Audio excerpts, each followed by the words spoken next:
ఏపీలోని కర్నూలు శివారులో జరిగిన బస్సు ప్రమాద మృతుల కుటుంబాలకు తెలంగాణ ప్రభుత్వం పరిహారం ప్రకటించింది. ప్రమాదంలో చనిపోయిన తెలంగాణ పౌరుల కుటుంబాలకు 5 లక్షలు, గాయపడిన వారికి 2 లక్షల ఆర్థిక సాయం అందిస్తామని వెల్లడించింది. క్షతగాత్రులకు మెరుగైన వైద్యం అందిస్తామని మంత్రి పొన్నం ప్రభాకర్ తెలిపారు. ఘటనా స్థలానికి హోంమంత్రి వంగల్పూడి అనిత పరిశీలించారు. అనంతరం అధికారులను అడిగి ప్రమాదానికి గల కారణాలను అడిగి తెలుసుకున్నారు. అనంతరం ఆసుపత్రిలో చికిత్స పొందుతున్న పేషెంట్లను అనిత పరామర్శించారు.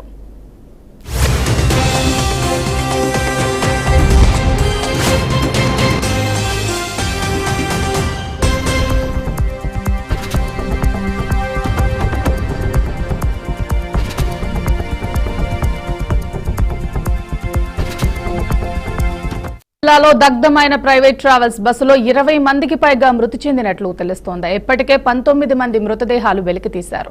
రిజర్వేషన్ లిస్ట్ ప్రకారం అశ్విన్ రెడ్డి, దాత్రి, కీర్తి, పంకజ్, యువన్, శంకర్రాజు, తరుణ్, ఆకాష్, గిరిరావు, బససాయి, గణేష్, జయంత్, పుష్వాహ, పిల్వామిన్ బేబీ, కిషోర్ కుమార్, రమేష్, అతని 3 కుటుంబ సభ్యులు బస్సులో ప్రయాణిస్తున్నారు.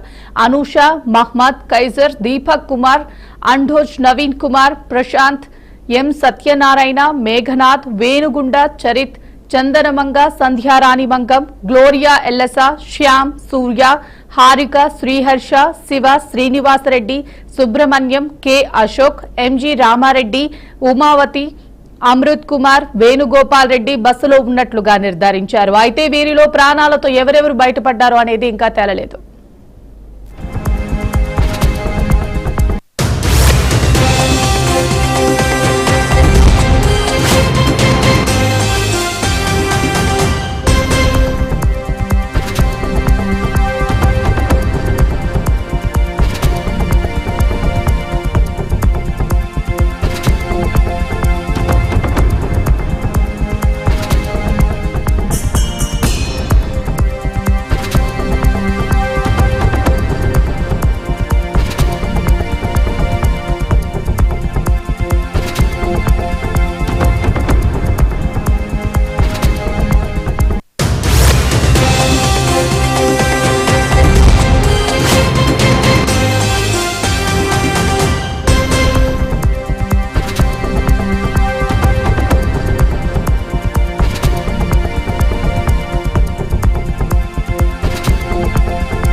కర్నూలు జిల్లాలో ఘోర అగ్ని ప్రమాదం చోటు చేసుకుంది. కర్నూలు శివారులోని చిన్నటేకూరు వద్ద ప్రైవేట్ ట్రావెల్స్ కు చెందిన బస్సు పూర్తిగా దగ్ధమైంది.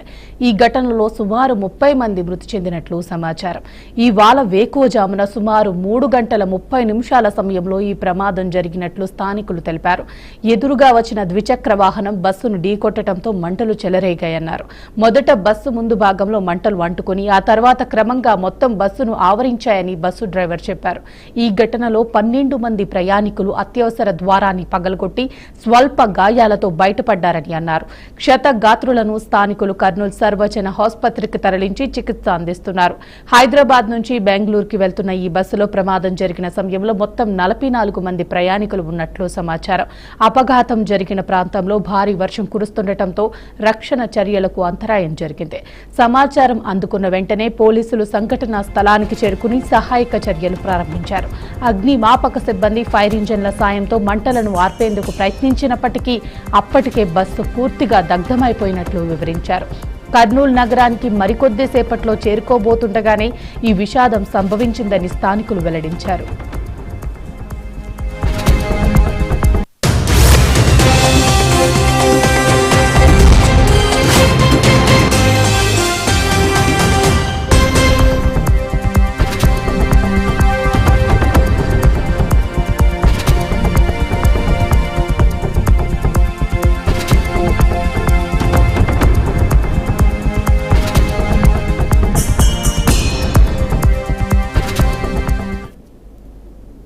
ఇదే అంశానికి సంబంధించి పూర్తి సమాచారాన్ని మా ప్రతినిధి కృష్ణ లైవ్ లో అందిస్తారు. చెప్పండి కృష్ణ.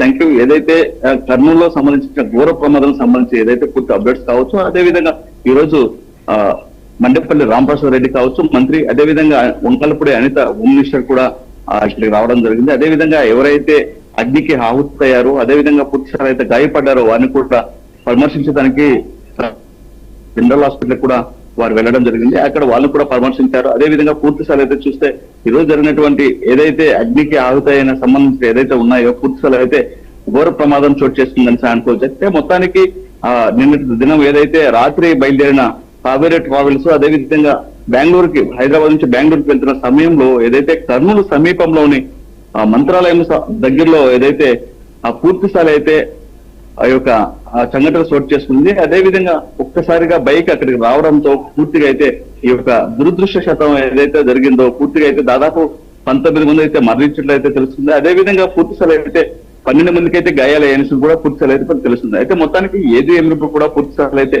ఒక రాష్ట్ర ప్రభుత్వం నుంచి ఒక భరోసా లాగా కూడా కల్పించడం జరిగింది. అదేవిధంగా ఎవరైతే ఈ యొక్క బస్సుకి ఎలాంటి ప్రిస్క్రిప్షన్స్ లేకుండా ఇది చేస్తున్నారో వారిపైన కూడా చర్యలు తీసుకుంటామని కూడా మంత్రి రామప్రసాద్ రెడ్డి కావచ్చు, అదేవిధంగా హోమ్ మినిస్టర్ అనిత కూడా చెప్పడం జరిగిందని అనుకోవచ్చు.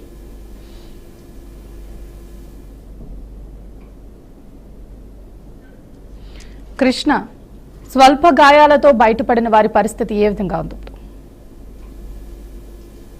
పూర్తిస్థాయిలో అయితే దాదాపు 12 మందికి అయితే గాయాల పాలయ్యారు. వారిని కూడా ప్రభుత్వ హాస్పిటల్ కి తరలించారు. అక్కడ కూడా ట్రీట్మెంట్, మెరుగైన వైద్యం కూడా అందించారు. అదేవిధంగా ఇప్పటికే 6 మంది కూడా డిశ్చార్జ్ చేసి వెళ్ళిపోయారు, వారి యొక్క ఏరియాకి వారు వెళ్ళిపోయారు. అదేవిధంగా 6 మంది అయితే హాస్పిటల్లో ఉన్నారు. 6 మంది కూడా పూర్తిస్థాయిలో అయితే వైద్య సేవలు జరుగుతున్నాయి. అదేవిధంగా పూర్తిస్థాయిలో అయితే వారికి కూడా ఒక భరోసాలాగా కల్పిస్తూ రాష్ట్ర ప్రభుత్వం నుంచి పారితోషికం లాగా ఏదో ఉట్టాబట్తో సాయం లాగా చేస్తామని కూడా చెప్పడం జరిగిందని అనుకోవచ్చు. అయితే మొత్తానికి ఏదేమైనప్పుడు కూడా పూర్తిస్థాయిలో అయితే నిన్నటి దినం జరిగినటువంటి ఘోర ప్రమాదంలో పూర్తిస్థాయిలో అయితే మనం చూసాము.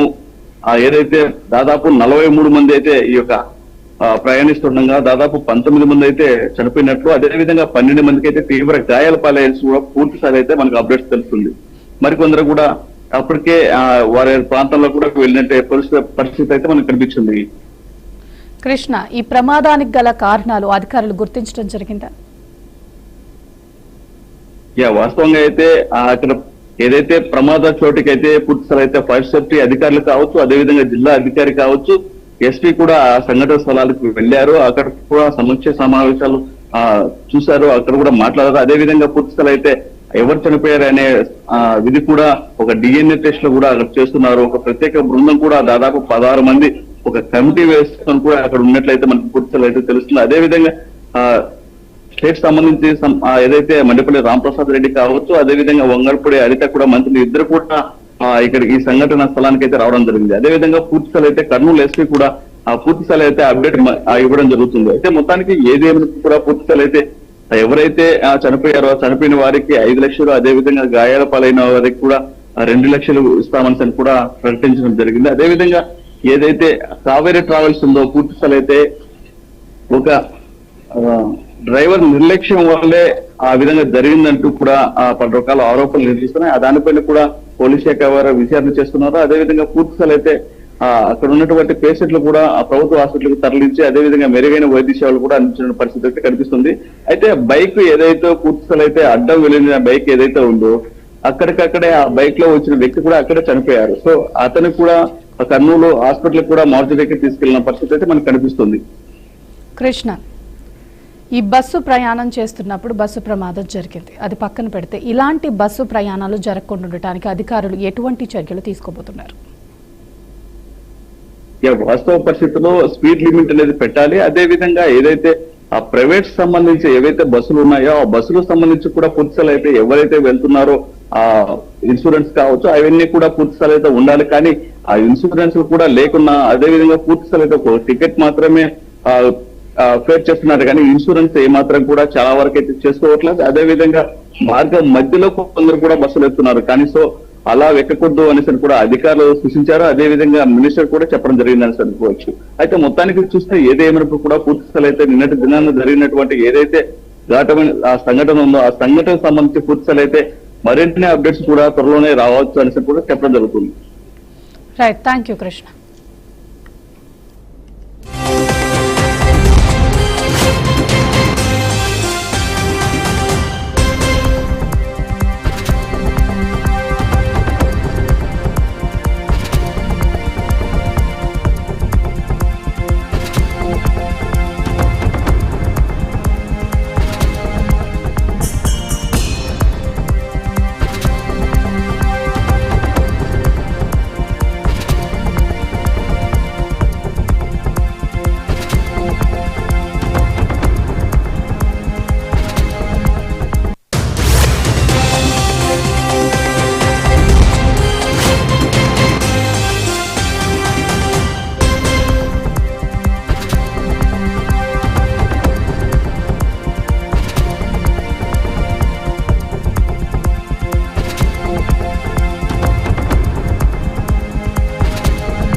కర్నూలు జిల్లాలో ఘోర అగ్ని ప్రమాదం చోటు చేసుకుంది. ఇదే అంశానికి సంబంధించి పూర్తి సమాచారాన్ని మా ప్రతినిధి బసవరాజ్ అందిస్తారు. చెప్పండి బసవరాజ్.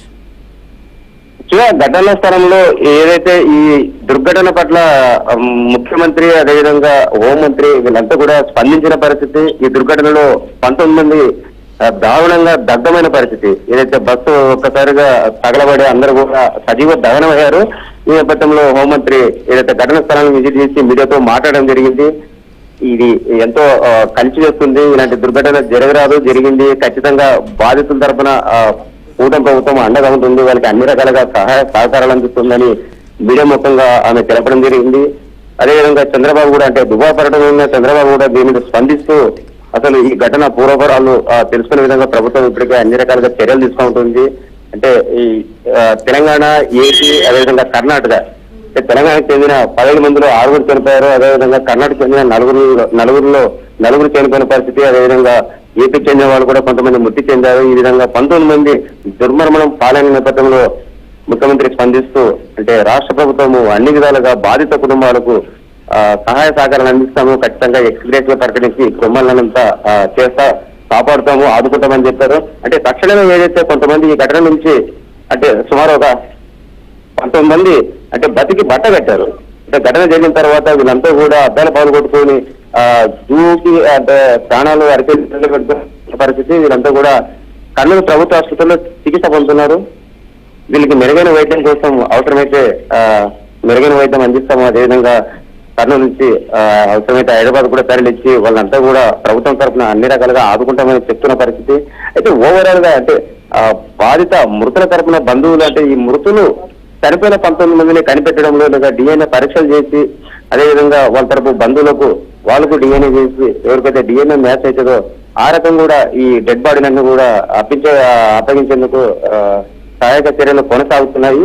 అయితే జిల్లా కలెక్టర్ డాక్టర్ ఏ సిరి ఏదైతే తాత్కాలికంగా దహన సంస్థల కోసం ఏదైతే పోస్ట్ మార్టం అనంతరం బాడీ అప్పగించే క్రమంలో బాధిత కుటుంబాలకు 25,000 చొప్పున ప్రతి ఒక బాధిత మృత కుటుంబానికి అందించనున్నట్టు ఆమె ప్రకటించారు. సో ఈ రకంగా ప్రభుత్వం తక్షణ సాయం కింద 25,000తో ఆ తర్వాత కూడా ప్రభుత్వం తరఫున హెచ్చరిక ప్రకటించే అవకాశాలు ఉన్నాయి. అదేవిధంగా అంటే కొంతమంది ప్రతి కుటుంబానికి కూడా ₹1,00,00,000 ప్రకటించాలని ఇప్పటికే ప్రజా సంఘాల వాళ్ళు కూడా కోరుతున్న పరిస్థితి, డిమాండ్ చేస్తా ఉన్నారు. మరి ఈ క్రమంలో కూటమి ప్రభుత్వం అయితే అన్ని రకాలుగా అండగా ఉంటాం, ఖచ్చితంగా ఈ దుర్ఘటన జరగరాదు అంటే ఏదైతే బస్సుకు సంబంధించి అంటే వాటి ఫిట్నెస్ కావచ్చు, ఇతర అంశాల పట్ల కూడా సంబంధిత ట్రాన్స్పోర్ట్ అధికారులు ఏదైతే ఆర్టీఓ అధికారులు కూడా ఖచ్చితంగా అన్ని కోణాల్లో విచారిస్తారు. అదేవిధంగా పోలీసులు కూడా అంటే ఈ ఘటన అర్లీ మార్నింగ్ 3 గంటల సమయంలో చోటు చేసుకుంది. అంటే ఒకవేళ ముందు ఇక్కడ మనం కొంత చెప్పుకున్నట్లయితే అంటే ముందుగానే ఒక బైక్ ఏదైతే తాండ్రపాలకు చెందిన శివశంకర్ అనే పిల్లోడు క్వారీలో పనిచేసే ఒక వ్యక్తి సమయంలో క్వారీలో పనిచేయడానికి వెళుతున్న క్రమంలోనే వెనక నుంచి వస్తున్న బస్సు అంటే అతన్ని గుద్దడం జరిగింది. అంటే అప్పటికే తుంపర వర్షాలు పడుతున్న పరిస్థితుల్లో అంటే అద్దాలు కూడా కొంత మచ్చ ఫాగింగ్ ఉండడం వల్ల కూడా కొంత డ్రైవర్ కన్ఫ్యూజన్ అంటే తెలుస్తుంది. అయితే యాక్సిడెంట్ చేసి గుద్దిన వెంటనే అంటే డ్రైవర్ బస్సు ఆపింటే ఎంతో మంది ఈ రకంగా అన్యాయంగా చనిపోయేవాళ్ళు కాదు, ఖచ్చితంగా బతికేవాళ్ళు. బట్ డ్రైవర్ యాక్సిడెంట్ చేశాను, ఒకరిని చంపేశాననే భయంతోనే ఆందోళనతోనే బస్సును అలా ముందుకు తీసుకెళ్లడంతో ఏదైతే ఆ బైక్ బస్సులో ఇరుక్కొని ఈ ప్రమాదం జరిగినట్టు తెలుస్తాం. తప్పు స్పష్టంగా కనపడతాం. అంటే మోటార్ సైకిల్ ముందర పోతా ఉన్నది, ఆ వెనక ఆర్టీసీ బస్సు వస్తాం, ఆ బస్సు డ్రైవరు ఆ 2 వీలర్ యాక్సిడెంట్ చేసిన సందర్భంలో ఎప్పుడైతే ఆ 2 వీలర్ క్రష్ అయ్యి బస్ కిందకి వచ్చింది. ఇక్కడ జరిగిన సంఘటన చూసిన తర్వాత ఇక్కడ వాస్తవంగా జరిగినటువంటి చెప్పిన వాళ్ళ ప్రకారం చూస్తే ఆ డ్రైవరు కనీసం ఎప్పుడైతే స్కూటర్కు యాక్సిడెంట్ చేసిండో ఆ స్కూటర్ బస్సు కిందకి వెళ్ళిందో వెంటనే బ్రేక్ వేసి బస్సును ఆపి ఉంటే ఇంత ఘోర ప్రమాదం జరిగేది కాదు. 100-200 మీటర్లు అట్లే బస్సును లాక్కింది స్కూటర్. సో దాని మూలంగా బస్సుకున్నటువంటి డీజిల్ ట్యాంకు బర్స్ట్ అయ్యి బ్రేక్ అయ్యి ఆ ఇగ్నిషన్ వల్ల మంటలు చెలరేగినాయి. ఆ మంటలు చెలరేగడంతో అది ముందర కూర్చున్నటువంటి వాళ్ళకు అవకాశం రాలా, వాళ్ళు బయటికి రాలేకపోయారు. వెనక ఉన్న వాళ్ళు ఎవరో మహానుభావుడు ఆ అద్దాలు వెనుక బ్యాక్ సైడ్ పగలగొట్టిన కారణంగా దానిలో నుంచి ఈ మిగిలినటువంటి 27 మంది బయట పడగలిగారు. ఇది 100% ఆ యొక్క ట్రావెల్స్ బస్సు డ్రైవర్ యొక్క నిర్వాహకం వల్ల ఘోర తప్పిదం కారణంగా ఇంతమంది ప్రాణాలు బలి తీసుకోవడం జరిగింది. చాలా దురదృష్టమైన సంఘటన. ఎందుకంటే మనిషి ప్రాణం పోతే రాదు, మనిషి ప్రాణాలకు విలువ కట్టలేదు. అది కూడా పేదవాళ్ళు బెంగళూరు నుంచి హైదరాబాద్ నుంచి బెంగళూరు పోతా ఉన్నారు. చాలా దురదృష్టమైన సంఘటన. ఇటువంటిది జరగొద్దు. కట్టుదిట్టమైనటువంటి అంటే ఆ బస్సుల యజమానులు కూడా డ్రైవర్లకు సరైన ట్రైనింగ్ ఇవ్వాలి. వాళ్లకు ఆ స్పృహ లేని కారణంగా ఇప్పుడైతే ఇంత స్పష్టంగా కొట్టుకుని కనపడతా ఉంది. యాక్సిడెంట్ కాగానే అట్లీస్ట్ అసలు ఆ స్కూటర్ను గుద్దడమే తప్పు, దానితో మళ్ళీ ముందు తీసుకెళ్ళడం.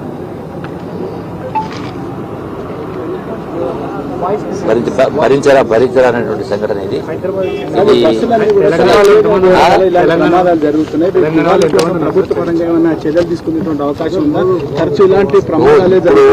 ఇప్పుడు ఈ ప్రమాదం గురించి ఆలోచించినప్పుడు ఇది ప్రైవేట్ బస్సు డ్రైవరు చేసినటువంటి తప్పిదం వల్ల ముందర స్కూటర్ పోతా ఉన్నప్పుడు సైడ్ నుంచి వెళ్ళిపోవాలి, స్లోగా పోవాలి. అదే స్పీడ్తో కంటిన్యూ కారణంగా స్కూటర్ గుద్దేయడం జరిగింది. కేవలం డ్రైవర్ తప్పిదం. ఇది రూల్స్ వల్ల కాదు, ఇంకోటి వల్ల కాదు, డ్రైవర్ తప్పిదం జరిగింది. అంటే డ్రైవర్ ఆ బస్సు ఓనర్ సంబంధించిన బాధ్యత వహించాలి. ఇటువంటివి పునరావృతంగా చూసుకోవాలి. వాళ్ళకు అవసరమైనటువంటి ట్రైనింగ్ కూడా ఇచ్చే కార్యక్రమం చేయాలి. సో ప్రభుత్వ పరంగా ఎన్ని చర్యలు తీసుకోవాలని చేస్తూ ఉన్నారు. ఇప్పుడు చనిపోయిన వాళ్ళ ప్రాణాలు మనం తీసుకురాలేము. రాష్ట్ర ప్రభుత్వము గౌరవ ముఖ్యమంత్రి రేవంత్ రెడ్డి గారు ఈ చనిపోయిన కుటుంబాలకు 5 లక్షల రూపాయలు చనిపోయిన వాళ్లకు, 2 లక్షల రూపాయలు ఎవరికైతే గాయాలైనయో హాస్పిటల్ ఉన్నారో ఆ గాయాలైన వాళ్లకు 2 లక్షల రూపాయల చొప్పున రిలీఫ్ అనేది కొంత ఇవ్వడం జరిగింది. కానీ దీంతో మనం ప్రాణాలు తేలేము. సో ప్రభుత్వ పరంగా ఒక చిరు ప్రయత్నం, ఆదుకునే ప్రయత్నం చేయడం జరిగింది. ఇటువంటి దుర్ఘటన జరగకూడదు. దీనికి ప్రభుత్వాలు చేసే కార్యక్రమాలు ప్రభుత్వాలు చేస్తూ ఉన్నాయి. ఈ ప్రైవేటు బస్సులు కూడా గతంలో కూడా ఇదే నేషనల్ హైవే పైన జ్ఞాపకం ఉంది, నియర్ కొత్తకోట దగ్గర పాలెం దగ్గర రోడ్డు కర్వేచర్ ఉంది. ఆ బస్సు పోయి ఆ కల్వర్ట్ గుద్దింది, కర్వేచర్. దాంతో డైరెక్ట్ గా కింద ఉన్న ట్యాంకే దాన్ని గుద్దుకోవడం, ట్యాంక్ బ్రేక్ పగిలిపోయి మంటలు వచ్చేసి అప్పుడుగా 50 మంది పైన చనిపోయినట్టుగా 45 మంది దాకా చనిపోవడం జరిగింది. అంటే నిర్లక్ష్యం, ఇది డ్రైవర్ల నిర్లక్ష్యం కారణంగానే ఇటువంటి ప్రమాదాలు జరుగుతూ ఉన్నాయి. సో వీటిపైన ఇటువంటి జరిగిన వాటి మీద ప్రైవేటు వాహనదారులపైన, బస్సులు ట్రావెల్స్ పైన కూడా కఠినమైన చర్యలు తీసుకోవడం, నిబంధనలు కూడా పెంచే కార్యక్రమం చేసే కార్యక్రమం చేయడం జరుగుతుంది.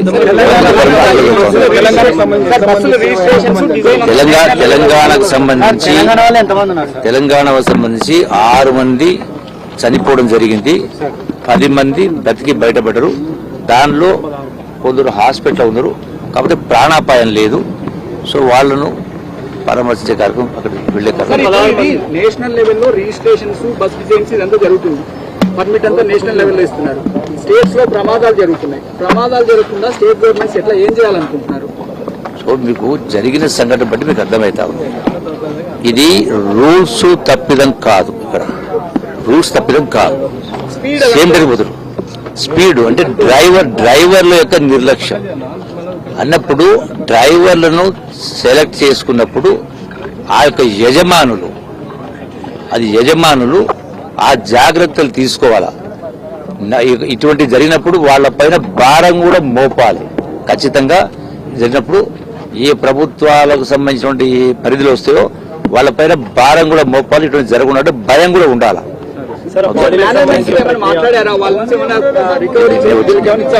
నేను వచ్చింది ఇప్పుడే, నెక్స్ట్ మాట్లాడతాను. Thank you. బులెటిన్ లో షార్ట్